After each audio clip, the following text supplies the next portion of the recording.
ഓം ശാന്തി. ആദരണീയമായിട്ടൊരു ജീവിതം, അത് എല്ലാവരും ആഗ്രഹിക്കുന്ന ഒന്നാണ്. ഇന്ന് ഞാൻ നിങ്ങൾക്ക് ആദരവ് നേടാനും എന്താണ് യഥാർത്ഥമായിരിക്കുന്ന ആദരവ് അതിനെക്കുറിച്ചൊക്കെ പറഞ്ഞു തരാനാണ് ആഗ്രഹിക്കുന്നത്. ഒന്നാമത്തെ ഒരു കൊച്ചുദാഹരണത്തിലൂടെ യഥാർത്ഥമായ ആദരവ് എന്താണ് എന്ന് ഞാൻ പറഞ്ഞുതരാണ്. ഒരിക്കൽ ഒരു രാജാവ്, അദ്ദേഹം ഭയങ്കര ക്രോധിയും കൊച്ചു കാര്യങ്ങൾക്ക് പോലും വലിയ ശിക്ഷകൾ തന്നെ പ്രജകൾക്ക് വിധിക്കുന്ന ഒരാളായിരുന്നു. ആ രാജാവിൻ്റെ പേര് കേട്ടാൽ പോലും പ്രജകൾ ഭയം കൊണ്ട് വിറയ്ക്കുമായിരുന്നു. ഒരിക്കൽ അദ്ദേഹത്തിന് ഒരു മന്ദബുദ്ധിയായ സഹോദരനുണ്ടായി. എന്തെങ്കിലും കാണിച്ചും കോപ്രായങ്ങൾ കാട്ടിയും വഴിയിലൂടെ ഇങ്ങനെ അലഞ്ഞു നടക്കലായിരുന്നു ആ രാജാവിൻ്റെ സഹോദരൻ്റെ ഏറ്റവും വലിയ വിശേഷത. ഒരിക്കൽ അയാൾ മരിച്ചു. അയാൾ തന്നെ രാജ്യത്തുള്ളതായിട്ടുള്ള ശ്മശാനത്തിന് മറവ് ചെയ്യാൻ വേണ്ടി രാജാവും കുടുംബമൊക്കെ വരുന്ന സമയത്ത് രാജാവ് കാണുകയാണ് ആ രാജ്യത്തിലെ എല്ലാ പ്രജകളും അയാളുടെ മരണത്തിൽ ദുഃഖിച്ചും വിഷമിച്ചുമായിട്ട് ആ ശ്മശാനത്തിൻ്റെ അവിടെയൊക്കെ വന്ന് തടിച്ചു കൂടിയിരിക്കുക. രാജാവിന് ഭയങ്കര സന്തോഷമായി. ഈ രാജ്യത്തിലെ പ്രജകൾക്ക് എന്നോടും എൻ്റെ കുടുംബത്തിനോടും എന്തുമാത്രം ആദരവാണ്, അവനായിട്ടൊന്നും ചെയ്തിട്ടില്ല എന്ന് രാജാവിന് അറിയാം. അപ്പം എൻ്റെ അനിയനായതുകൊണ്ടാണല്ലോ എല്ലാവരും ഇത്രയും ആദരിക്കുന്നത്. ഒരുപാട് സന്തോഷത്തോടു കൂടി ആ ചടങ്ങൊക്കെ കഴിഞ്ഞ് രാജാവ് തിരിച്ചു വന്നു. മനസ്സിൽ ഭയങ്കര സംതൃപ്തി തോന്നിപ്പോയി.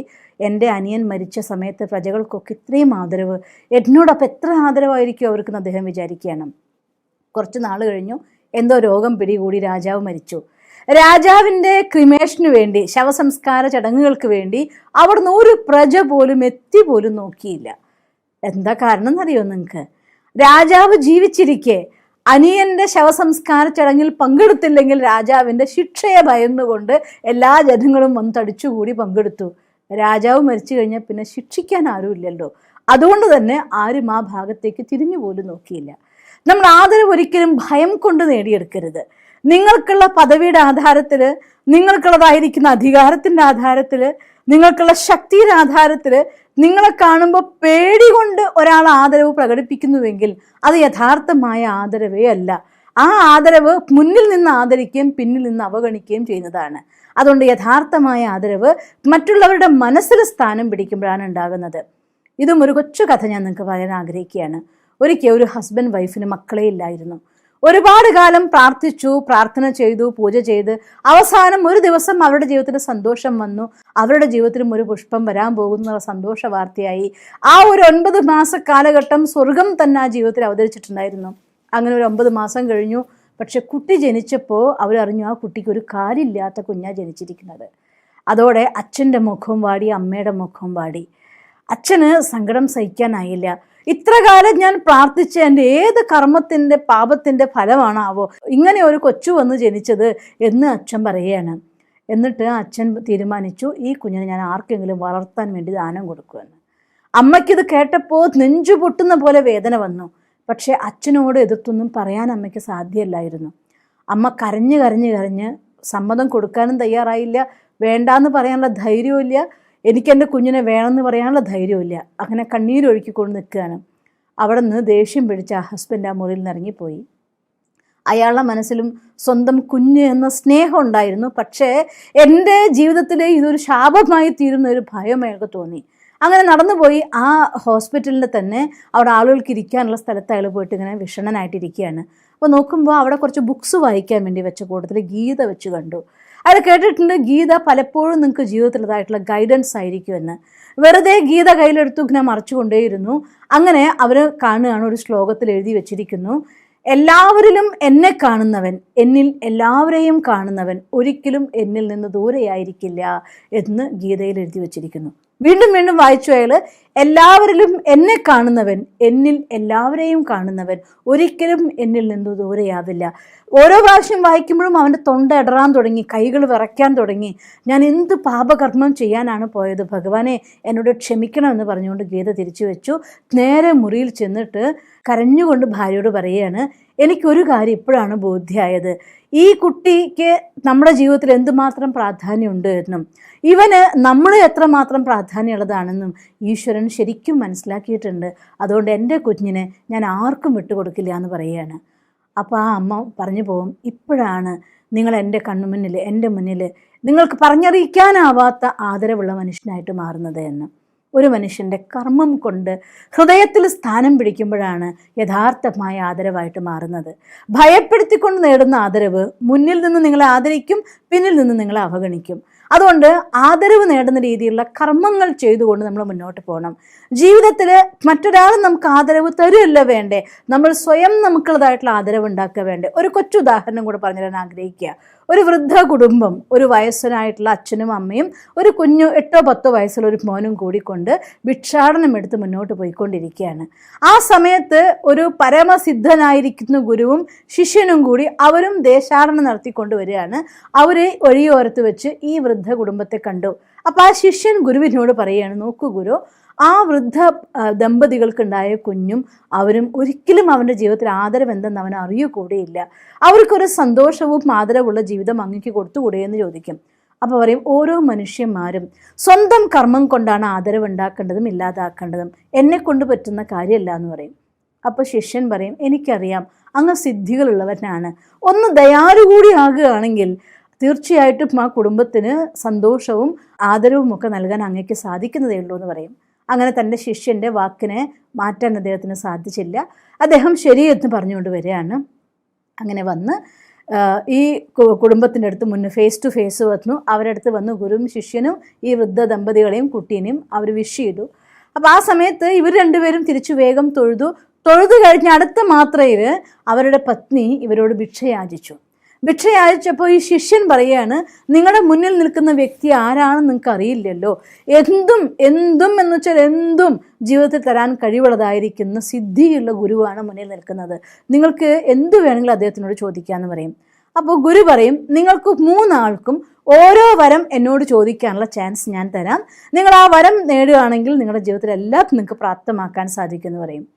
അപ്പോൾ ഉടനെ തന്നെ അവിടുത്തെ അതിൽ സ്ത്രീ പറയുകയാണ്, അങ്ങനെയെങ്കിൽ അങ്ങൊരു കാര്യം ചെയ്യണം, എന്നെ വീണ്ടും 21 വയസ്സുള്ള പെൺകുട്ടിയാക്കി മാറ്റിത്തരണം എന്ന് പറയും. അപ്പോൾ ഗുരു പറയും, അങ്ങനെ ആയിക്കോട്ടെ എന്ന് പറയും. അടുത്ത നിമിഷം ആ വൃദ്ധയായ സ്ത്രീ 21 വയസ്സുള്ള ചെറുപ്പക്കാരിയായ സുന്ദരിയായ ഒരു സ്ത്രീയായിട്ട് മാറി. ഇത് കണ്ടപ്പോൾ ഭർത്താവിന് ദേഷ്യം സഹിച്ചില്ല. കണ്ടോ അവളുടെ മനോഗതം, ഈ വൃദ്ധനായ എന്നെ ഇട്ടിട്ട് ആരുടെയെങ്കിലും കൂടെ പോകാൻ വേണ്ടിയിട്ടല്ലേ നീ ചെറുപ്പക്കാരിയായിരിക്കുന്നത്. അപ്പോൾ ദേഷ്യം വന്നപ്പോൾ ഭാര്യ എന്നെ ശകാരിക്കാൻ തുടങ്ങുകയാണ്.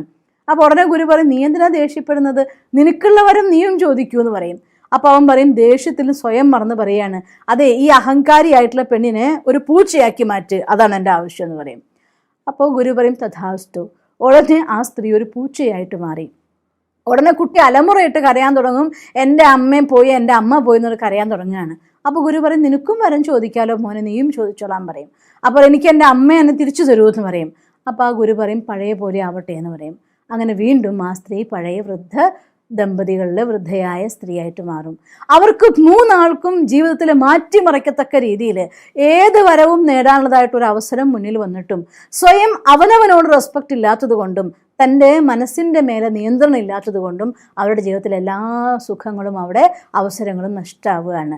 അതുകൊണ്ട് മറ്റൊരാൾ നമുക്ക് തരേണ്ട ഒന്നല്ല ആദരവ്, സ്വയം നമുക്ക് നമ്മളോട് ആദരവുണ്ടെങ്കിൽ മറ്റുള്ളവർ നമുക്ക് ആദരവ് തന്നോളും. അത് സത്യമാണ്.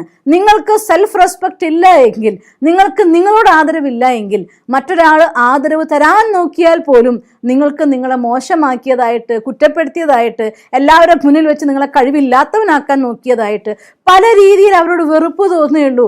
കാരണം നിങ്ങളെ മുന്നോട്ട് വെക്കാൻ വേണ്ടി തരുന്ന എല്ലാ ദൗത്യങ്ങളും നിങ്ങളെ മോശമാക്കാൻ വേണ്ടി ചെയ്തതായിട്ട് നിങ്ങൾക്ക് തോന്നിപ്പോവും. അതുകൊണ്ട് റെസ്പെക്റ്റ് ആദ്യം സ്വയം നമുക്ക് തന്നെയാണ് കൊടുക്കേണ്ടത്. അതുകൊണ്ട് പല ആളുകളും അടുത്ത കാര്യം നമ്മൾ മനസ്സിലാക്കേണ്ടത്, കഠിന പരിശ്രമം കൊണ്ടാണ് നമ്മുടെ കർമ്മം ശ്രേഷ്ഠമാക്കി ആദരവുള്ളവരാവേണ്ടത്. പലപ്പോഴും പല മനുഷ്യന്മാരും പലതും പ്രാർത്ഥിക്കും, പക്ഷെ പ്രവർത്തിക്കില്ല. പ്രാർത്ഥന മാത്രം പോരാ, പ്രവൃത്തിയും കൂടി ഉണ്ടാകുമ്പോഴാണ് ഒരാൾ യഥാർത്ഥമായൊരു വിജയിയാവുന്നത്. ഒരു കൊച്ചുദാഹരണം പറയാൻ, ഒരു മടിയൻ, വളരെ വലിയ മടിയൻ, അനങ്ങാൻ പോലും വയ്യ. അവനൊരു ദിവസം അവൻ്റെ മടി കൊണ്ട് സഹികെട്ട് ഭാര്യ പോയിട്ടൊരു സന്യാസിയോട് പോയി പറയുകയാണ്, എൻ്റെ ഭർത്താവിനെ ഒന്ന് ഉപദേശിക്കണമെന്ന്. അപ്പം അദ്ദേഹം പറയും, നോക്ക്, നീ ജീവിതത്തിന് ഒളിച്ചോടാനാണോ ഭാവിച്ചിരിക്കുന്നത്, ചെയ്യേണ്ട കർമ്മമൊക്കെ ചെയ്യണ്ടേന്ന് പറയും. അപ്പോൾ ഇയാൾ പറയും, ഒളിച്ചോടെ, ആഴ്ചയിൽ ഒരിക്കൽ ഇളകുള്ളൂ, ഞാൻ ഒളിച്ചോടാൻ അങ്ങനെ പേടിക്കുകയും വേണ്ടെന്ന് പറയും. അപ്പോൾ പറയും, നീ ഇങ്ങനെ ഇരുന്നാൽ നിന്റെ കുടുംബത്തെ പോറ്റാൻ വേണ്ടി ഭഗവാൻ വല്ല ലോട്ടറിയും തന്നിട്ടുണ്ടോ, അവരെ പോറ്റണ്ടേ, അതുകൊണ്ട് നീ പണിയെടുത്തേ പറ്റൂ എന്ന് പറയും. അപ്പോൾ ഈ മടിയൻ അതൊന്ന് ക്യാച്ച് ചെയ്ത് വെച്ചു, ലോട്ടറി ഭഗവാൻ. ഓ, ഭഗവാൻ ലോട്ടറി തരുമോ? അപ്പോൾ അവൻ അന്ന് മുതൽ ഉറക്കെ ഇരുന്ന് പ്രാർത്ഥിക്കാൻ തുടങ്ങി, ഭഗവാനെ എനിക്ക് ലോട്ടറി തരണേ, എൻ്റെ കുടുംബത്തെ പോറ്റാൻ എനിക്കിതല്ലാതെ വേറെ ഒരു വഴിയില്ല, എനിക്ക് ലോട്ടറി തരണം, ലോട്ടറി തരണം, ലോട്ടറി തരണം. അങ്ങനെ അവൻ 2 വർഷം പ്രാർത്ഥിച്ചു. 2 വർഷം കഴിയുമ്പോഴേക്കും അവൻ മരിച്ചുപോയി.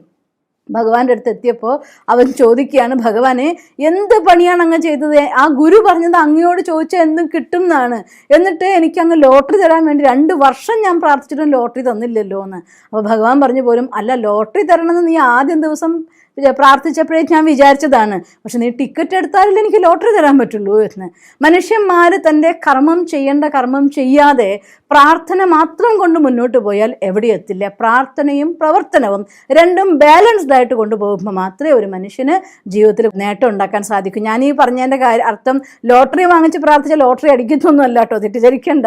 പക്ഷെ ഞാൻ ഉദാഹരണം പറഞ്ഞു തന്നു മാത്രം. ഏതൊരു കർമ്മത്തിനും അതിൻ്റെ മിനിമം എഫേർട്ടെങ്കിലും ചെയ്താൽ മാത്രമാണ് നമ്മുടെ ആ ഒരു പരിശ്രമം ഉണ്ടെങ്കിലേ പ്രാർത്ഥനയ്ക്കും ഫലം കണ്ടെത്താനായിട്ട് സാധിക്കുള്ളൂ.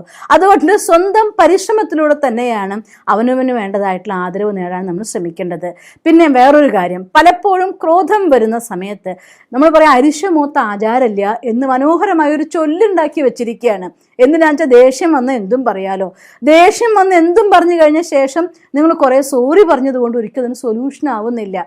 മുറിച്ച മുറിവ് ഒരു കൈ കൊണ്ട് അറിയാതെ കത്തി വീണിട്ട് ഒരു ഭാഗം മുറിഞ്ഞാൽ പോലും അതിൽ നിന്ന് ബ്ലഡ് വരുന്നുണ്ടെങ്കിൽ മുറിവ് ഉണങ്ങുമ്പോഴേ ആ ബ്ലഡിൻ്റെ വേദന ഇല്ലാതാവുള്ളൂ. സമയമെടുത്തല്ലാതെ ഒരു മുറിവ് ഉണങ്ങുന്നില്ല. ഇത് ശരീരത്തിലാണെങ്കിലും മനസ്സിലാണെങ്കിലും ഒരുപോലെയാണ്. അതുകൊണ്ട് എന്തെങ്കിലും വാക്കുകൾ പറഞ്ഞിട്ട് അത് കഴിഞ്ഞ ശേഷം നിങ്ങൾ സോറി പറഞ്ഞ് നിർത്തരുത്. അതുകൊണ്ട് ക്രോധത്തിൻ്റെ മേലെ നിയന്ത്രണം കൊണ്ടുവരിക എന്നുള്ളത് ഒരു ആദരവുള്ള വ്യക്തിക്ക് അനിവാര്യമായിരിക്കുന്ന ഒരു ഘടകമാണ്. അതുകൊണ്ട് ഇത്തരം കർമ്മങ്ങൾ, ഇത്തരം കാര്യങ്ങളിൽ നിങ്ങൾ ശ്രദ്ധിക്കുകയാണെങ്കിൽ തീർച്ചയായിട്ടും ആദരവോടുകൂടെ സമൂഹത്തിൽ ജീവിക്കുന്ന ആളായി മാറാൻ നിങ്ങൾക്ക് സാധിക്കുക തന്നെ ചെയ്യും. നിങ്ങൾക്ക് അങ്ങനെ സാധിക്കട്ടെ എന്ന് ഞാൻ ഈശ്വരനോട് പ്രാർത്ഥിക്കുന്നു. ഓം ശാന്തി. ദിവസം തോറും ജീവിത വിജയങ്ങൾക്ക് വെളിച്ചം വീശുന്ന പുത്തൻ വീഡിയോകൾക്കായി ഞങ്ങളുടെ യൂട്യൂബ് ചാനൽ സബ്സ്ക്രൈബ് ചെയ്യൂ. നോട്ടിഫിക്കേഷൻ ലഭിക്കുന്നതിനായി ബെൽ ഐക്കൺ ക്ലിക്ക് ചെയ്യൂ. ഒപ്പം ഞങ്ങളുടെ ഫേസ്ബുക്ക്, ട്വിറ്റർ, ഇൻസ്റ്റാഗ്രാം പേജുകൾ ഫോളോ ചെയ്യൂ. നന്ദി.